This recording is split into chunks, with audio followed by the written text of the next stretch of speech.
కోస్ mid day news express. నేను మీ రాణి నాయుడు. ఈ రోజు ఇప్పటి వరకు ఉన్న అప్డేట్స్ ఏంటో ఈ బ్రిటన్లో చూద్దాం. తిరుపతి జిల్లా శ్రీహరికోటలోని షార్కు బాంబు బెదిరింపులు వచ్చాయి. చెన్నైలోని సిఐఎస్ఎఫ్ కమాండ్మెంట్ కార్యాలయానికి ఆదివారం అర్ధరాత్రి ఈ మేరకు కాల్ వచ్చింది. దీంతో భద్రతా సిబ్బంది అప్రమత్తమయ్యారు. శ్రీహరికోటలోని అడవుల్లో భద్రతా దళాలు తనిఖీలు చేస్తున్నాయి. ఇందులో సిఐఎస్ఎఫ్ బృందాలు, పోలీసు బలగాలు పాల్గొన్నాయి. ఫార్ములా ఈ కార్ రేసు కేసులో ఏసీబీ విచారణకు బీఆర్ఎస్ వర్కింగ్ ప్రెసిడెంట్ కేటీఆర్ హాజరయ్యారు. ఉదయం 10 గంటలకు ఏసీబీ కార్యాలయానికి ఆయన వెళ్లారు. ఈ నేపథ్యంలో తెలంగాణ భవన్ కు పెద్ద ఎత్తున బీఆర్ఎస్ నేతలు పెద్ద ఎత్తున చేరుకున్నారు. విచారణకు హాజరయ్యేందుకు బంజారాహిల్స్ లోని నందినగర్ కు వెళ్లిన కేటీఆర్ అక్కడ మాజీ సీఎం కేసీఆర్ ను కలిశారు.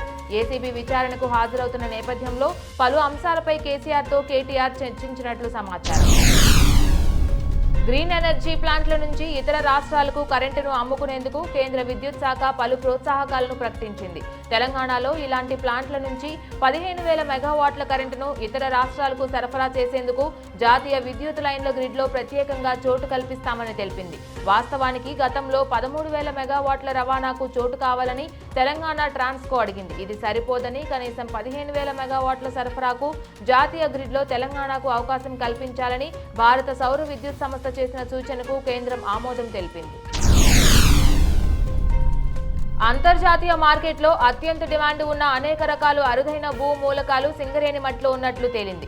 సింగరేణి బొగ్గు గనుల్లో తవ్విన మట్టిని, విద్యుత్ కేంద్రాల నుంచి వెలువడుతున్న బూడిదను ప్రయోగశాలల్లో పరిశీలించి వీటి ఉనికిని గుర్తించినట్లు కేంద్ర బొగ్గు శాఖకు సింగరేణి నివేదించింది. మట్టిలో కలిసిపోయి ఉన్న ఆర్ఈలను వ్యాపార వస్తువులుగా మార్చే స్థాయిలో వెలికి తీయాలంటే ఏం చేయాలో అధ్యయనం చేసి చెప్పాలంటూ ఇటీవల కన్సల్టెన్సీ సంస్థ డెలాయిట్ కు బాధ్యతలు అప్పగించింది. ఫోన్ అక్రమ ట్యాపింగ్ కేసులో ప్రధాన నిందితుడు స్పెషల్ ఇంటెలిజెన్స్ బ్రాంచ్ మాజీ ఓఎస్టీ ప్రభాకర్ రావును మరింత లోతుగా విచారించేందుకు సిట్ ప్రణాళికలు రూపొందించింది. ట్యాపింగ్ బాధితుల్లో కొందరిని ఆయన ముందుంచి ముఖాముఖి మాట్లాడించాలని నిర్ణయించినట్లు తెలుస్తోంది. ఇప్పటికే సుమారు 600 మంది బాధితుల జాబితాను సిట్ సిద్ధం చేయడం గమనార్హం. ఫోన్ ట్యాపింగ్ తో వారి ఇబ్బందులకు గురైన తీరును వివరించి దానిపై ప్రభాకర్ రావును ఏం చెబుతారనే విషయాన్ని నమోదు చేయనున్నట్లు సమాచారం. ప్రభుత్వ పాఠశాలల విద్యార్థులకు అత్యాధునిక సాంకేతిక బోధన సేవలను ఉచితంగా అందించాలన్న లక్ష్యంతో రాష్ట్ర విద్యాశాఖ ప్రముఖ స్వచ్ఛంద సంస్థలతో పరస్పర ఎంఓయూ కుదుర్చుకుంది. జాతీయ, అంతర్జాతీయ స్థాయిలో పేరొందిన 6 ప్రముఖ సంస్థల భాగస్వామ్యంతో ప్రభుత్వ పాఠశాలల్లో అధునాతన ఎడ్టెక్ సదుపాయాలు కల్పించనుంది. జూబ్లీహిల్స్ లోని సీఎం నివాసంలో ముఖ్యమంత్రి రేవంత్ రెడ్డి సమక్షంలో విద్యాశాఖ ఉన్నతాధికారులు ఆదివారం 6 ఎన్జీఓ ప్రతినిధులతో ఎంఓయూ పత్రాలపై సంతకాలు చేశారు. మహారాష్ట్రలోని పూణేలో ఘోర ప్రమాదం చోటు చేసుకుంది. ఇంద్రాయణి నదిపై ఉన్న ఓ పురాతన వంతెన ఒక్కసారిగా కుప్పకూలింది.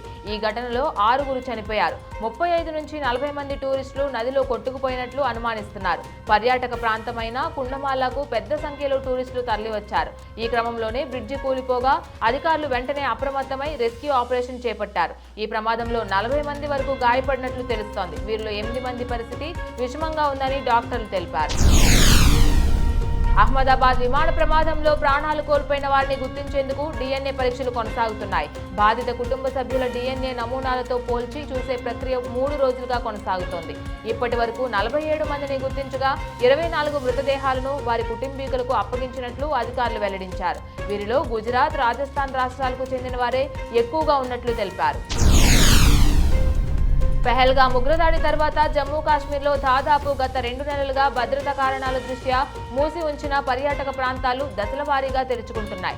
పెహల్గాం సహా చుట్టుపక్కల పలు ప్రాంతాలకు పర్యాటకులు తాకిడి మళ్లీ పెరుగుతోంది. రహదారులపై వాహనాల రద్దీ కనిపిస్తోంది. మార్గ మధ్యంలో సెల్ఫీలు దిగుతూ ప్రకృతి అందాలను జనం ఆస్వాదిస్తున్నారు. ఉగ్రదాడితో మూసివేసిన పార్కులు, పర్యాటక ప్రాంతాలన్నీ కూడా తిరిగి తెరవనున్నట్లు లెఫ్టినెంట్ గవర్నర్ మనోజ్ సిన్హా ఇటీవల ప్రకటించారు. దేశీయ స్టాక్ మార్కెట్ సూచీలు లాభాలతో ప్రారంభమయ్యాయి. నిఫ్టీ 71 పాయింట్లు పెరిగి 24,790 వద్ద, సెన్సెక్స్ 213 పాయింట్లు పెరిగి 81,332 వద్ద ట్రేడ్ అవుతున్నాయి. ఇక సన్ ఫాగ్ ఐరన్, అలాగే Shipping Corporation of India, Kalpataru Projects, Maharashtra Scooters, FTC లాభాల్లో ఉండగా Intellect Design, Jubilant Ingrevia, GTL Infra, KPR Mill నష్టాల్లో ట్రేడ్ అవుతున్నాయి. ఇక ఆటోమొబైల్ మినహా అన్ని రంగాలు సూచీలు సానుకూలంగా ట్రేడ్ అవుతున్నాయి. ఇవి ఇప్పటివరకు నా అప్డేట్స్. ఇక మరిన్ని అప్డేట్స్ కోసం stay tune to Politicos media.